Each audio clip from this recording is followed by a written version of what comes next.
140 human trafficking cases were reported in Indiana in 2020. Just 3 years earlier, the National Human Trafficking Hotline says there were only 95 cases in Indiana.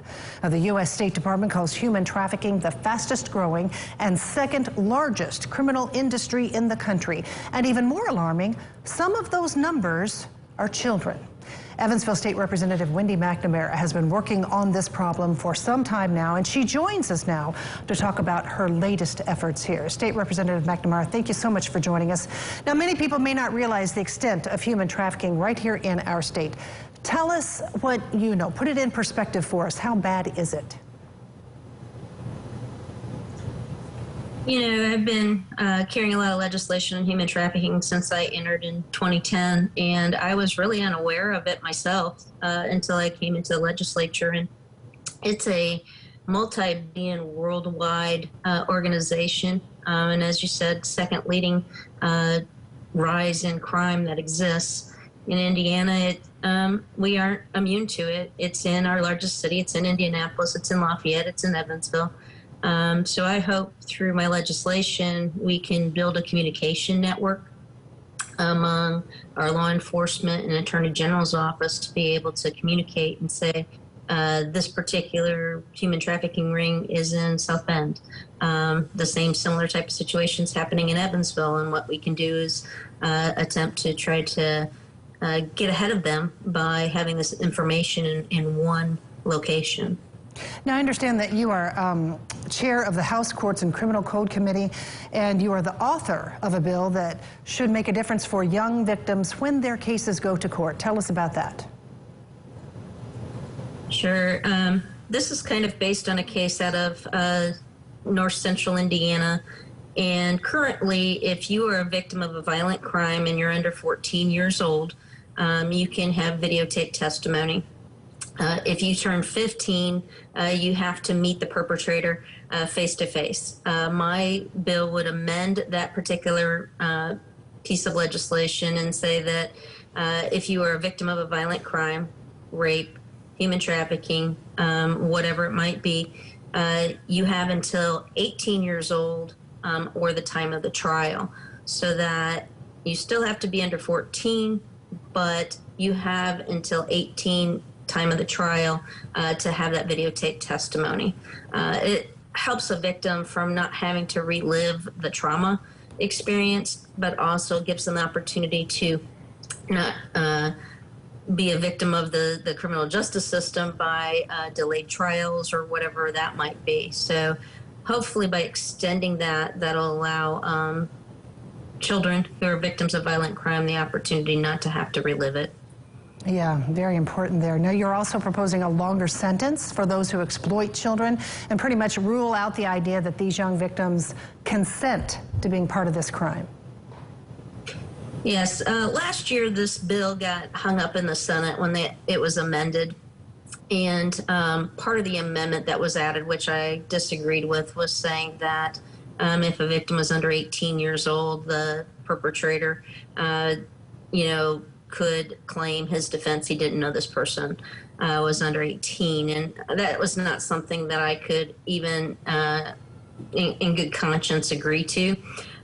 So what would happen is any individual who's under 18 years old and is a victim of human trafficking, there's a harsher penalty for those people who purchase and the human trafficker. That will bring it up to a level 4 felony for those who participate in that. And you cannot use a defense that you did not know that person was under 18 years old. Yes, thank you for that, for sure. Now, also in the information that you sent us, I read that there's currently a legal loophole in Indiana that treats Johns, as we call them, differently depending on who they pay for the act. Explain that and talk about what you want to do to counter it.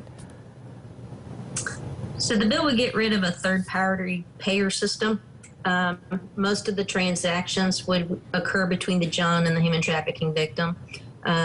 This would eliminate the need to have the human trafficker be paid, so that you could actually hold the human trafficker accountable, because the money would exchange hands in that particular situation.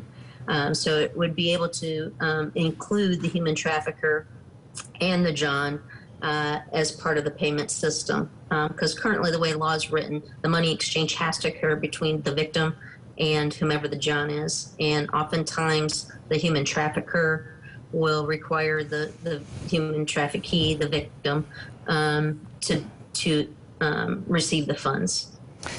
Now, I've often, in reports and in reading, I've seen that a lot of this comes about when we have these big events like sports championships and things like that that come into the state of Indiana. And while we want those because, you know, they're so good for the state economically and there are a lot of really good things about it, this is one of the byproducts that is negative. Is this enough to stop this type of illicit activity during big sporting events like that? Well, back in 2012, when we were preparing for the Super Bowl, we passed some laws that would specifically address those situations. This would just enhance a lot of that was passed back in 2012. You know, it would be my desire if we could eradicate human trafficking in the state of Indiana, both labor and sexual human trafficking. We need to get rid of the supply, and hopefully the demand will go away. But I don't know that any piece of legislation will ultimately curb it 100%. But what it will do is hopefully put enough hindrance in the way of human traffickers and their organizational systems.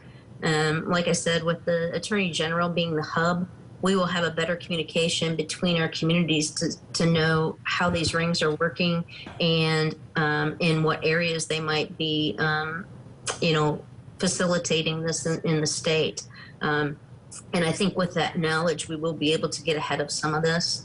I think I've mentioned in previous interviews that the Colts coach, Reich, and his wife, Linda, run a nonprofit anti-human trafficking organization out of Indianapolis, and they will be a huge part of pushing this legislation through in the next session as well.